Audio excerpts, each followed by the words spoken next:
Una radio con propósito. Una radio con visión. Una radio para todos. El Libertador, 1210 AM.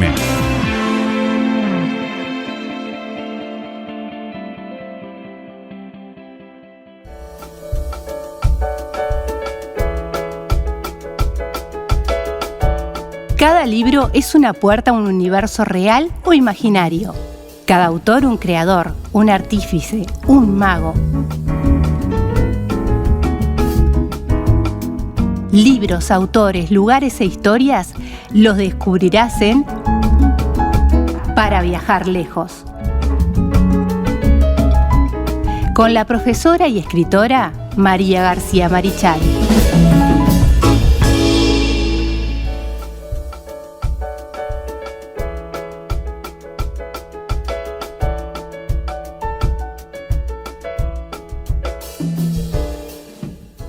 Continuamos en punto de partida aquí por la 1210 AM de Radio El Libertador. Y acordate que nos podés sintonizar. Lo voy a repetir hasta cansancio, porque cada vez que nos veas vas a recordar nuestra página web, www.ellibertador.com.uy, y también nuestras redes sociales. Nos podés buscar en Twitter, Instagram, Facebook y también YouTube, donde colgamos nuestros contenidos. Ahí también nos podés dejar tus comentarios, como siempre digo, cosas que quieras aportar, cosas que no dijimos.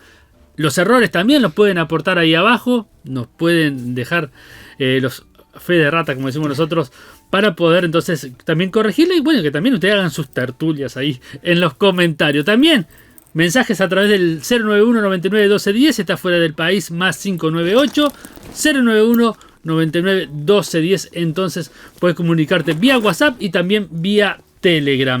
Antes de comenzar la columna, el agradecimiento para Lara Campiglia, que nos regaló estos hermosos cuadros para adornar nuestro estudio. La verdad que hermoso, le da un colorido precioso. Y gracias por la atención y gracias también, bueno, por aquella hermosa entrevista que tuvimos, y también porque nos mandó estos hermosos cuadros que hoy lucimos aquí en los estudios de Radio El Libertador. Bueno, como ya dije, para viajar lejos, y hoy nos venimos para Latinoamérica. ¿Cómo estás, María? Muy bien, Carlos, ¿cómo estás tú? Muy bien. Audiencia, un placer estar aquí. Un gusto que estés con nosotros, María. Hoy nos vamos a quedar aquí en Latinoamérica. Paraguay, escuché.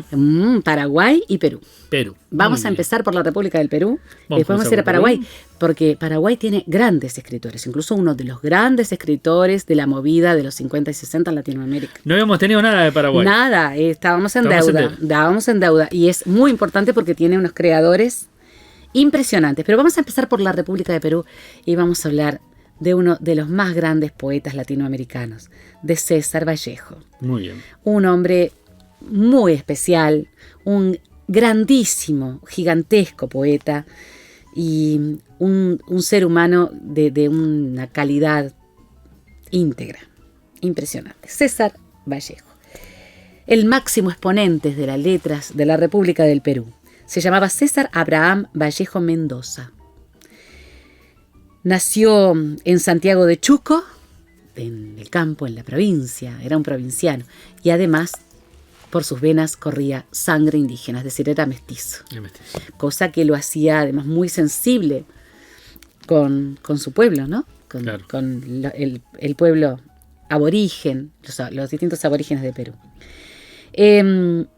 Nació el 16 de marzo de 1892, decíamos, en Santiago de Chuco, y falleció el 15 de abril de 1938 en París, Francia. Sus padres fueron Francisco de Paula Vallejo Benítez y María de los Santos Mendoza Gurrionero. Era de origen mestizo, como decíamos, y un típico provinciano, un purísimo provinciano. La impronta que le da a la provincia y su indigenismo es la originalidad, la profundidad. Su personalidad fue única. Fue un hombre muy atormentado también, muy atormentado por una cantidad de cosas, porque era muy sensible. Su sensibilidad era extrema y sufrió mucho. Fue un hombre muy sufrido realmente. El dolor propio, el dolor de su pueblo, el dolor de las comunidades aborígenes, el dolor de los pobres de Perú. Entonces, muy, muy especial la sensibilidad de César Vallejo. Estuvo también muy motivado por las preguntas existenciales, ¿no? Él se preguntaba mucho sobre la muerte, sobre el significado de la vida. Su poesía está muy impregnada en filosofía y sobre todo en una curiosidad filosófica, una búsqueda permanente de la trascendencia, de la vida después de la muerte, del dolor y de la inequidad en la vida de la tierra. Es decir, era un hombre que abarcó toda esa parte profunda de la vida del humano. Nuestro César Vallejo fue un hombre muy comprometido socialmente. A nivel poético podemos perfectamente decir que es una de las grandes voces de la poesía universal. Y su poesía ha sido traducida a muchos idiomas. Como Pablo Neruda en Chile y como Octavio Paz, de quien hablamos hace unos cuantos programas en México, transitó la primera etapa de su obra, por supuesto, por el modernismo, porque era la corriente justamente de finales del siglo XIX, principios del siglo XX, el modernismo de Rubén Darío. Estuvo muy influido por Rubén Darío y por Julio Herrera y Reisig. Mirá. Nuestro Julio Herrera y Reisig, el de las torres de los panoramas, ¿no? Allí del Prado. Que para él, Julio Herrera y Reisig fue una gran inspiración, que muchas veces nosotros hasta nos hemos olvidado de Julio Herrera y Reisig como poeta. Y fue un grande del modernismo. Y fue una inspiración muy importante para este gran poeta que fue César Vallejo. Pero como todos los poetas, fue andando su camino y haciéndose a sí mismo, ¿no? Máxime con todas las inquietudes sociales, filosóficas, religiosas que tenía César Vallejo. Es un poeta que vos empezás a leerlo y te das cuenta, esto es de César Vallejo, porque es muy particular su poesía, es única. Su familia quería que fuera sacerdote, era el menor de 11 hermanos. Y al principio le gustó mucho la idea del sacerdocio, pero como casi todos los niños que han querido ser sacerdotes, el tiempo fue pasando y le fueron interesando otras cosas. Entonces lo del sacerdocio quedó atrás. Además comenzó con una etapa de escepticismo que fue también muy fermental, tanto en su vida poética como en su vida personal. Así que dejó el sacerdocio de lado, pero vos vas a ver en la poesía de César Vallejo muchísimas palabras que tienen que ver con la Biblia, muchas, y muchos personajes y pasajes, y con la liturgia católica también. Claro. Están mucho en su poesía, aparecen mucho. Claro, todo lo que vivimos nos va dejando huella. Sí. Claro. Y la idea de que él fuera sacerdote, el catolicismo de esos padres, además en una vida provinciana, de mucha fe, como decimos, mucha fe muy natural, hicieron de él, claro, que eso lo dejara muy marcado.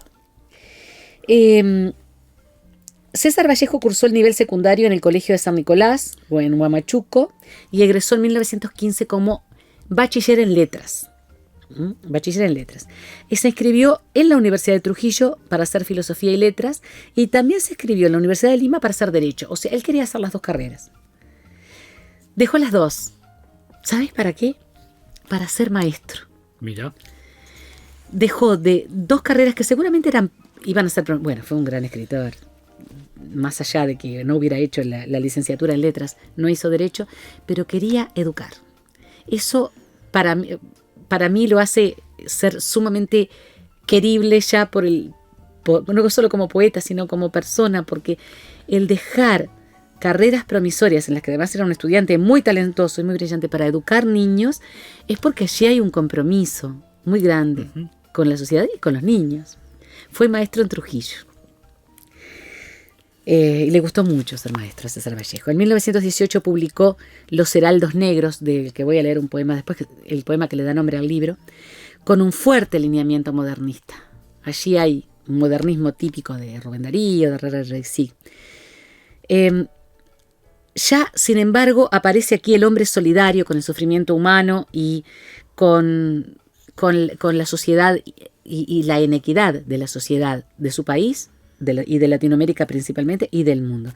Y aparece el hombre rebelde, el hombre que plantea una rebeldía frente a la inequidad, frente a la pobreza extrema, frente al analfabetismo, a la falta de educación, a la falta de alimentación. Entonces Es un hombre que sufre eso y que se ve en su poesía, a pesar de que Los Heraldos Negros sigue los lineamientos del modernismo. En 1920 fue acusado de robo e incendio en un movimiento popular. Él estuvo en un movimiento popular y lo acusaron injustamente porque después las pruebas eran fehacientes, no tuvo nada que ver. Lo acusaron injustamente y pasó 3 meses en la cárcel. Allí escribió Trilce. Trilce es un poemario que publicó en 1922 y ya deja el modernismo para ser un vanguardista. ¿Viste cómo todos estos escritores que han vivido en esta época, fines del siglo XIX, principios del XX, van pasando por el modernismo y empiezan a entrar en las vanguardias? Lo vimos en Octavio Paz, además. Comienzan a innovar la poesía, a empezar a buscar las formas de crear otras cosas, de hacer algo nuevo, ¿no? Entonces, Trilce es netamente vanguardista. Incluso va a ser después la vanguardia de César Vallejo va a ser muy, muy propia, muy de él mismo. En 1923 publicó Escalas melografiadas, que son estampas y cuentos, viene a ser algo así como semblanzas y cuentos cortos, y Fabla salvaje, que es una novela corta. Después de esto, de esta publicación, se va a París y funda con otra gente, con otros escritores, Favorables París Poema, que es una revista. En 1926 la funda. Y aquí es donde conoce a Vicente Huidobro. Lo conoce porque viaja a España, justamente. Viaja después a Rusia, o sea, va viajando, ¿no? Está en París y ahí es el epicentro de sus viajes por Europa para ir conociendo movimientos intelectuales. Viaja a Rusia, donde conoce a Vladimir Mayakovsky. Y en 1930 aparece la segunda edición de Trilce, ya en Europa y en Perú también. Es decir, ya comienza a tener una plataforma de escritores que lo van impulsando, que lo van ayudando. Hay editores entre ellos y él va dando a conocer su obra. Entonces ya puede editar la segunda edición de Trilce y en esta revista van a aparecer muchos de sus poemas y de poemas de estos amigos y de otros escritores de Europa y de Latinoamérica de ese momento. En 1931 volvió a viajar a Rusia y publicó El Tungsteno. El Tungsteno es una novela de denuncia de la minería y de la explotación de los mineros en Perú. El tungsteno es un elemento químico, ¿verdad? Es un elemento que tiene una enorme resistencia al calor. Tungsteno se le llama también wolframio, si no me equivoco, si no, nuestros oyentes o quienes nos vean pueden corregirme, pero creo que se le llama wolframio también. Y se usaba para los filamentos de las lamparitas de luz, el tungsteno, pero además en aleación con el hierro y el acero, por ejemplo, los hace sumamente resistentes al calor. Se usa el tungsteno también para recubrir las naves espaciales, que viste que al entrar en la atmósfera, claro, esa fricción provoca un enorme recalentamiento. Y bueno, y los pobres mineros que trabajaban en las minas en Perú eran explotados de una manera horrible, y él hace en el tungsteno una denuncia muy cruda de esa situación. Además, la mayor parte de quienes trabajaban en las minas eran aborígenes o mestizos, entonces más aún se los explotaba.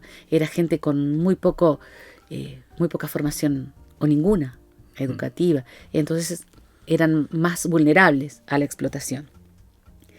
También va a publicar Paco Yunque, que cuenta la historia de un niño en la escuela, un niño pobre. Mira, que es sometido a bullying por un niño rico en la escuela, seguramente también influido por todo lo que él vivió como maestro.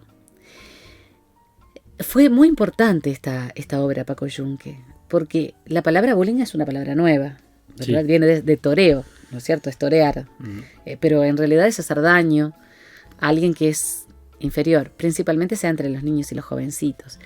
Y esto es interesantísimo, porque estamos hablando no solamente de la superposición o del aplastamiento del pobre por el rico, sino del niño rico al niño pobre. Porque esto, por supuesto, viene de las familias. Los niños son muy puros, pero hay allí en las familias estamos hablando de la época, por supuesto, ¿no? Estamos hablando de este comienzo del siglo XX, donde esto era muy común. el niño rico que pasaba por encima del niño pobre. Claro. Y por eso es interesantísimo leer Paco Yunque, y yo lo recomiendo. Es doloroso también, pero es interesante para ver cómo lo veía un escritor como este. Lockout, que es una obra de teatro que se publicó en 1932. En ese año, en 1932, él se afilia al Partido Comunista Español. Después tiene grandes roces con el Partido Comunista Español. Pero fue muy perseguido. Entonces, esa persecución, sumada a todo lo que él traía históricamente, a toda esa carga emocional, hizo que se mantuviera en la clandestinidad en París. Mientras estuvo en la clandestinidad, él buscó reunir fondos para la resistencia española. Como te digo, un hombre que se comprometió con cada una de las ideas que vivió. Incluso cuando tuvo que rechazar el marxismo o cuando tuvo que rechazar los comportamientos de sus correligionarios en el Partido Comunista Español, lo hizo sin ningún tipo de vergüenza, porque él era él, su integridad era absoluta. Por eso para mí es una persona muy, muy respetable, César Vallejo, además de ser un grandioso poeta, es un hombre muy respetable. Más tarde apareció Entre las dos orillas corre el río, que se llamaba Moscú contra Moscú, fue el primer nombre que le dio a esta novela él. Poemas humanos en 1939. En 1934 se había casado ya con Georgette Marie Philippard Travers, una poeta y escritora francesa. Sí. ¿Se nota? Se nota. Georgette Marie Philippard Travers. Ella fue mucho su apoyo, ¿no? En esta época difícil. Te decía que había publicado Poemas humanos en el 39. España aparta de mí este cáliz. Vos sabés que viste como las citas bíblicas. Él habla mucho de liturgia, habla mucho de estas cosas. España aparta de mí este cáliz en 1940. Es hermosísima, ¿sabes? Hay un alegato desgarrador sobre la guerra y nos muestra al más maduro y al más perfecto de los poetas. Acá está el César Vallejo en su plenitud. España aparta de mí este cáliz. Recomendable, de verdad. Sumamente profundo. Muy doloroso en algunos casos, pero es César Vallejo en toda su grandeza. Contra el secreto profesional, El arte y la revolución aparecieron en 1973 y fueron escritos entre 1930 y el 32. Si hacemos un breve análisis de la poesía de César Vallejo, podemos afirmar que es única, que es personal y que es renovadora, estéticamente muy cuidada y con la impronta de su personalidad. Si alguien quiere corregirme, puede hacerlo, porque esto es lo que yo pienso. Soy profesora de geografía, no profesora de literatura, soy escritora y he leído mucho, pero así veo yo a César Vallejo. He leído a algunos críticos que dicen casi lo mismo, yo le planteo lo que yo pienso. Para mí está muy marcado por ese tormento interno que él tenía y por esa búsqueda permanente de Dios, porque él de alguna manera está buscando permanentemente el más allá, está buscando la trascendencia, está buscando lo que él desde chiquito le enseñaron, desde pequeño, que los humanos no nos quedamos en el momento de la muerte, sino que vamos más allá. Entonces eso lo marca permanentemente. El dolor de su pueblo, el dolor de su mestizaje, de esa etnia que es suya, pero que era menospreciada en esta época. Hoy en día los movimientos indigenistas son sumamente fuertes, afortunadamente. Estamos sacando a nuestros aborígenes del olvido. Bueno, hace décadas que los estamos sacando. Igual no es fácil, pero el indigenismo hoy en día es una bandera, es una causa que afortunadamente muchos de nosotros sigue. Yo te conté. Bueno, de hecho en Perú hay un presidente ahora que... Sí, ¿no? Que es maestro de escuela, sí. Y además es de origen indígena. Y en Bolivia estuvo Evo Morales. Uh-huh. Yo siempre planteo, ¿no?, que afortunadamente eso está pasando. Cuesta, pero imagínense la época en la que él vivió, donde el aborigen era prácticamente tildado de alguien que realmente no servía nada más que para trabajar o para ser explotado. Debe haber sentido mucho dolor. Yo lo imagino, se puede percibir en su poesía, en sus versos. Entonces todo esto le dolía mucho. Y además, como te digo, era un hombre que no se casaba con nadie. Su ideología era prístina. Donde se torciera o hubiera cuestiones que para él eran sombrías, él ya sabía poner coto al asunto. Entonces era un hombre muy atormentado, era un hombre que sufrió mucho, su sufrimiento, además en la foto se lo ve. Es un hombre que no sonreía o está cabizbajo. Se le nota, busquen las fotos de César Vallejo y van a ver. Se manifiesta permanentemente el compromiso con los que sufren, con el pueblo, con la parte aborigen y la familia y la casa, que para él eran muy importantes. También se ve en su poesía. Voy a leer, ¿puedo leer? Sí, por supuesto. Yo voy a leer Los Heraldos Negros. Traje 3 poesías, pero como vamos a hablar después de este escritor paraguayo y quiero darle su tiempo, voy a leer solo 2. Bueno. Los Heraldos Negros, que es netamente modernista y que forma parte de la primera etapa de César Vallejo, y después voy a leer el poema que a mí más me gusta. Los Heraldos Negros. Hay golpes en la vida tan fuertes, yo no sé. Golpes como del odio de Dios, como si ante ellos la resaca de todo lo sufrido se emposara en el alma. Yo no sé. Son pocos, pero son.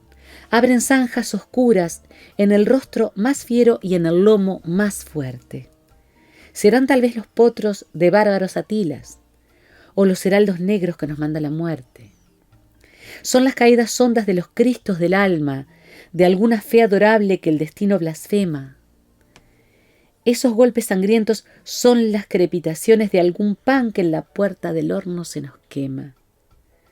Y el hombre, pobre, pobre, vuelve los ojos como cuando por sobre el hombro nos llama una palmada, vuelve los ojos locos y todo lo vivido se emposa como charco de culpa en la mirada. Hay golpes en la vida tan fuertes. Yo no sé. Voy a leerte otros. Este es el que más me gusta. El que te gusta a vos. Este es el que me encanta. Es uno de los paradigmáticos también, ¿no? Esto es César Vallejo. César Vallejo. Ha sido musicalizado. Mira. Se llama Piedra Blanca sobre Piedra Negra. Ay, a mí me conmueve. Me moriré en París con aguacero, un día del cual tengo ya el recuerdo. Me moriré en París y no me corro, tal vez un jueves, como es hoy, de otoño. Jueves será, porque hoy, jueves, que proso estos versos, los húmeros me he puesto a la mala, y jamás como hoy me he vuelto con todo mi camino a verme solo. César Vallejo ha muerto. Le pegaban todos sin que él les haga nada. Le daban duro con un palo y duro también con una soga. Son testigos los días jueves y los huesos húmeros, la soledad, la lluvia, los caminos. Se enfermó el 24 de marzo de 1938 y murió el 15 de abril, un Viernes Santo, Mira. en París. Poesía. Premonitorio y poético. Vamos a la República del Paraguay. Bueno, vamos a continuar entonces, sí, para viajar lejos ahora, en Paraguay. En Paraguay, un grande, otro grande de la literatura y uno de los, tal vez el más también, como César Vallejo de Perú, el más emblemático de los escritores paraguayos, Augusto Roa Bastos. Augusto José Antonio Roa Bastos, escritor, periodista, si lo subo, fue periodista y locutor de la BBC. ¿Qué te parece? En Londres, además. Y guionista cinematográfico. Es considerado el autor más importante de la República de Paraguay y uno de los escritores más notables de Latinoamérica de todos los tiempos y uno de los del movimiento de los grandiosos, ¿no? Que es los que después vamos a mencionar. Premio Cervantes en 1989. Sus obras fueron traducidas a más de 20 idiomas. Mirá. 25 creo. Creo que 25, pero más de 20 estoy segura. Nació el 13 de junio, cumplió años hace poquito, de 1917 en Asunción del Paraguay y murió en Asunción también el 26 de abril de 2005. Vivió toda su niñez en el pueblo de Iturbe, del que se escapó de la casa en 1932 cuando tenía 15 años para alistarse en el ejército. Mira. Se escapó y participó en la Guerra del Chaco. La Guerra del Chaco fue una guerra espantosa, Sí. una de las guerras más terribles de Latinoamérica, ¿verdad? El conflicto más importante tal vez de Sudamérica en el siglo XX. Porque después, antes teníamos la guerra terrible, ¿no? Sí, sí, Guerra sí. de la Triple. La Triple Alianza. Exactamente. Empezó el 9 de septiembre de 1932 y terminó el 12 de junio de 1935 con Paraguay ganador, pero en las guerras no hay ganadores. Paraguay se quedó con 230.000 kilómetros cuadrados de Chaco Boreal y Bolivia perdió y quedó con el acceso al río Paraguay que le permite hoy sacar su producción por la hidrovía Paraguay-Paraná, Sí. y el pueblo de Puerto Casado, que es además un puerto de salida de su producción. Yo quiero agregar acá, y aquí nos ponemos geográficos, por supuesto, que el Chaco es una región, en realidad es una sabana que tiene una característica particular. Ustedes saben que la sabana es un gran pastizal, ¿verdad?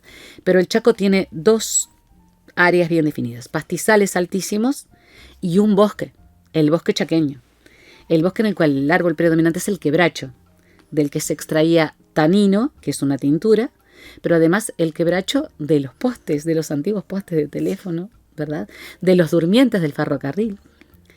Entonces, además de la importancia geopolítica del Chaco por la producción de árbol de quebracho, el Chaco es un área de yacimientos de petróleo importantes, pero en aquella época se creía que había más de lo que realmente hay. Entonces fue por esa razón que se produjo esa guerra estratégica que fue la guerra del Chaco. Por supuesto Bolivia perdieron los dos en realidad, pero Paraguay se quedó con más territorio. Bolivia perdió gran parte del Chaco Boreal, quedó con un pequeño territorio de Chaco Boreal al sur de Bolivia. El Chaco, tenemos el Boreal y el Austral, abarca el sur de Bolivia, el noroeste de Paraguay y el norte argentino. Muy bien, se fue para la guerra del Chaco. Nuestro querido Augusto Roa Bastos. 15 años. 15 años tenía, vos imaginate. De todas maneras te voy a decir que trabajó principalmente, como era tan chiquito y tan tiernito, lo pusieron a trabajar principalmente en la enfermería. No le iban a dar un arma a un niño de 15 años, igual él quería ser soldado.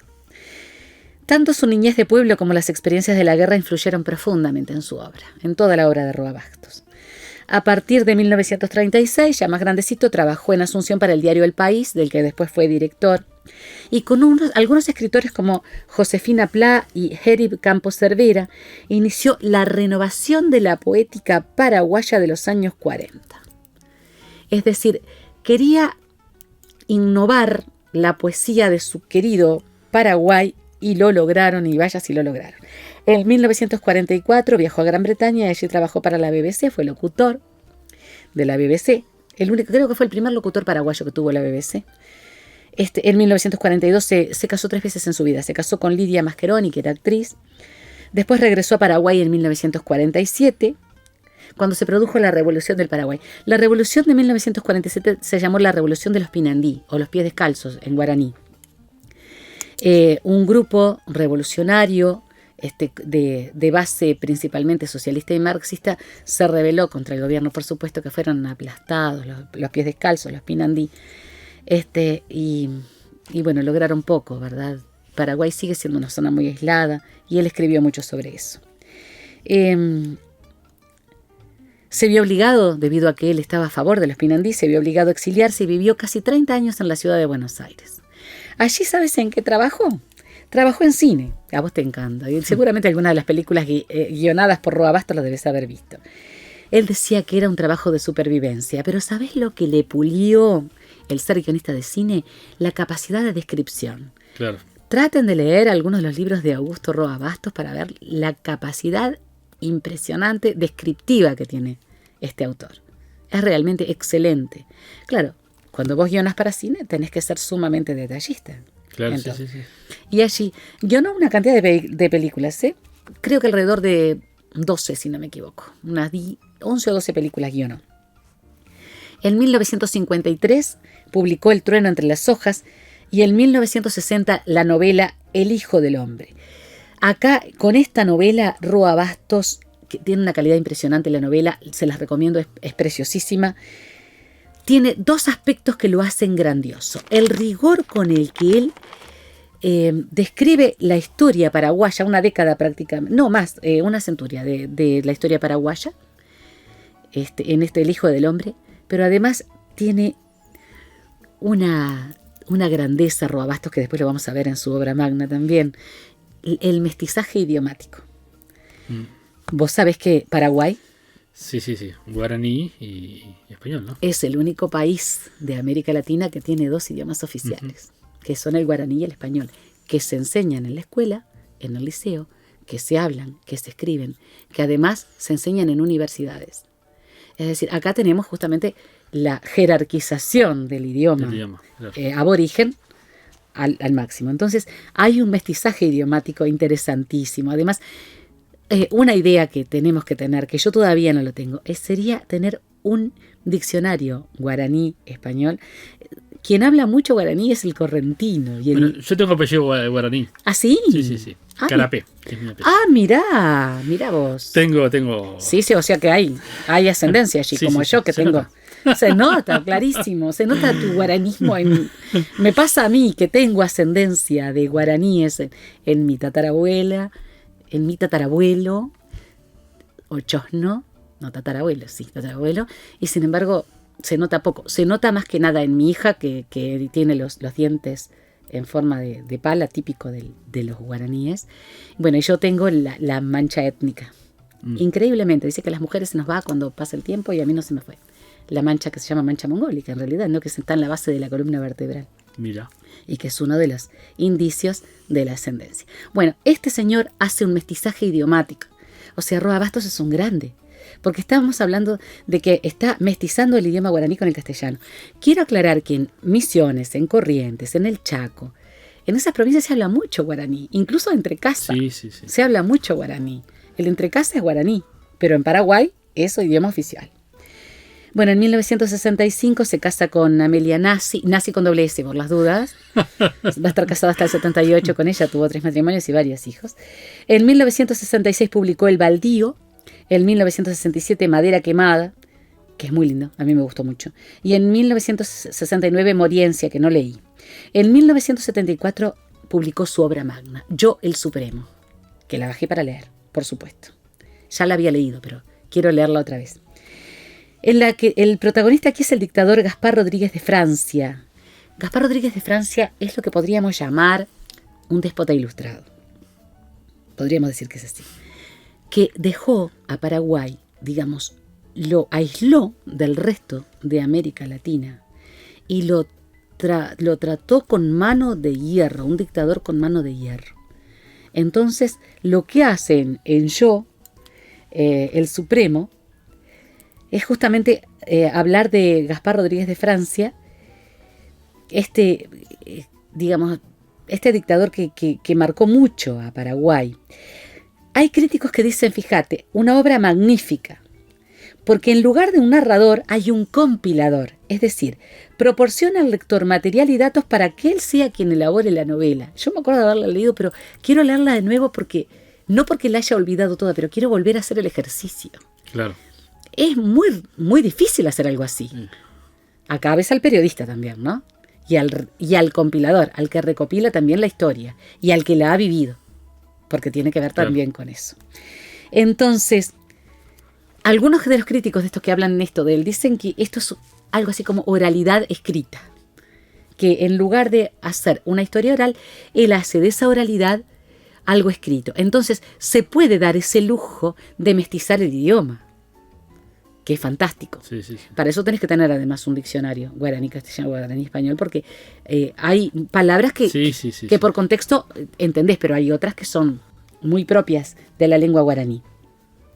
Es sumamente innovador porque además habla de la cotidianidad, habla del periodismo, habla de mucho. En 1976 comienza a trabajar en la Universidad de Toulouse, en Francia, como profesor de literatura y guaraní. Mira. Fue hasta 1984, o sea que estuvo unos cuantos años trabajando allí. En el 82 viajó a Paraguay y fue expulsado con confiscación de pasaporte por el gobierno de Alfredo Stroessner.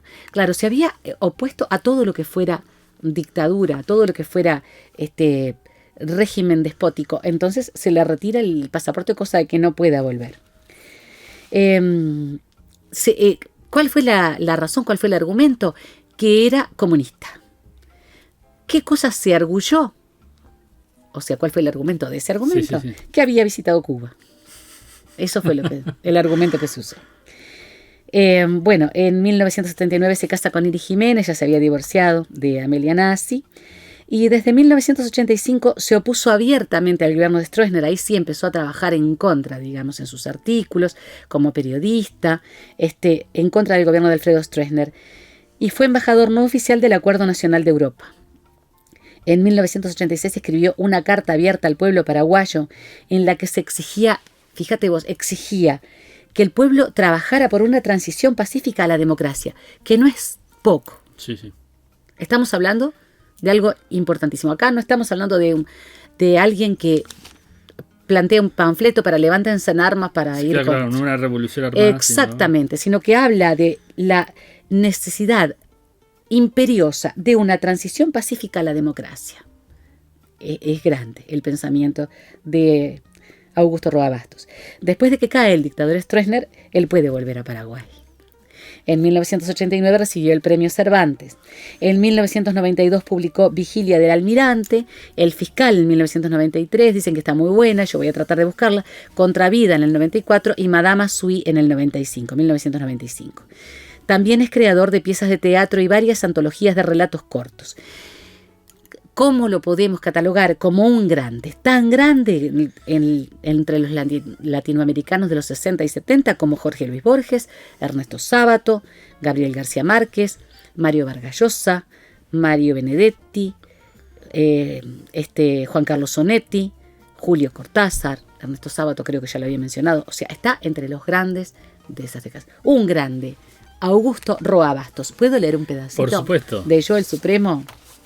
Me encanta. O sea, es que la bajé para leerla de nuevo, porque no puede ser que yo hace tanto tiempo que leí a Augusto Roa Bastos, esta obra de Augusto Roa Bastos, la quiero leer de nuevo.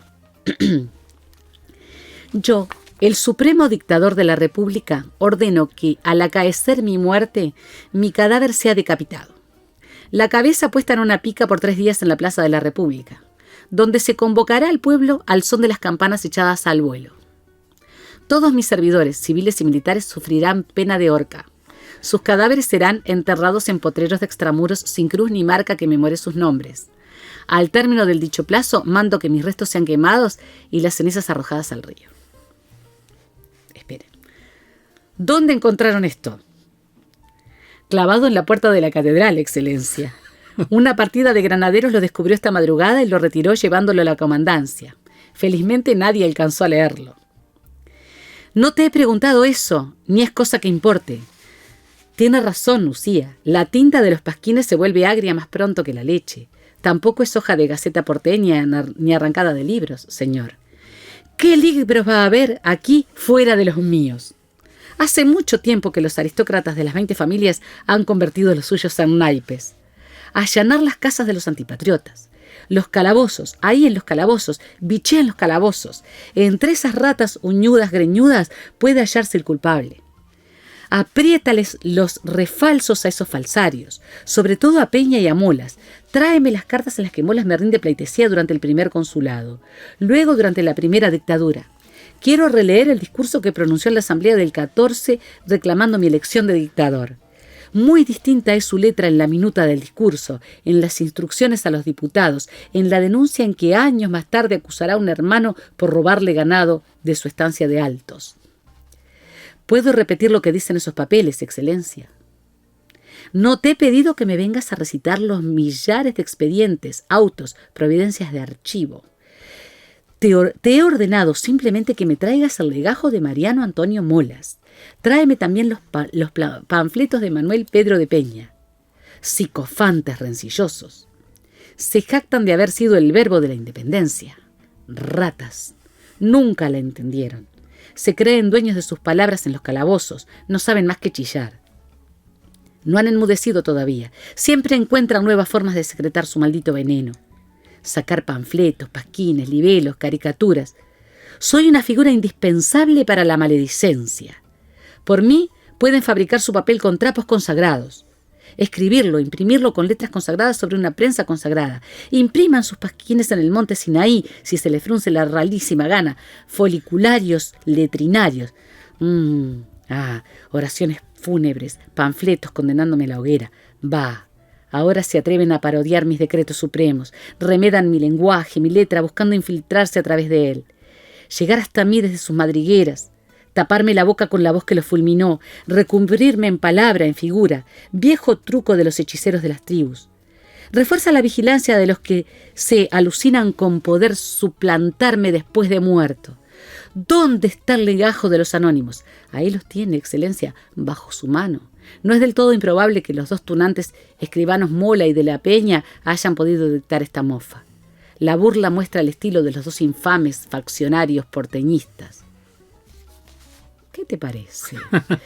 Es sumamente sarcástico. Sí, sarcástico, además, sarcástico. Un sarcasmo impresionante. Lo dejé. Hay otras frases acá interesantísimas. ¿Viste el uso de los neologismos? El uso del lenguaje excesivo. Además, Sí, fíjate a dónde los va a buscar, ¿no? No los va a buscar entre los aristócratas. Me encantó lo de los libros transformados en naipes. Los libros para qué. Bueno, recomendarle está en plataforma para leer también, ¿no? Por supuesto que sí. Esto es de la plataforma Cervantes. Esto está en la Cervantes. Después hay hay unas cuantas. Si van al primero de los programas, a ver, permitime buscar. Sí, en el primer programa del primer temporada Están del año todas, pasado. están todas. Por ejemplo, el Fausto, que vieron que lo leí de plataforma. Está de Google. Exacto, Google Books. Pero hay unas cuantas más. Está, bueno, la de Mar del Plata, la plataforma de Mar del Plata está muy interesante. La Universidad de Mar del Plata. Muy bien. Hay una plataforma que es de la Universidad de Salamanca, que también está muy buena. Y hay varias más que son absolutamente gratuitas en las que pueden encontrar estas obras. Además, en el caso de Roa Bastos, está buenísimo por la forma en que muestra con su sarcasmo y con una capacidad interesantísima la realidad de un país muy sufrido, como es la República del Paraguay. Muy recomendable. Bueno, muy bien. Entonces así pasó para viajar lejos. Y bueno, nos reencontramos en la próxima semana, ¿te parece? En la María? próxima semana y vamos a dar 2 autores de la República de Chile, mi queridísima República de Chile. Bueno.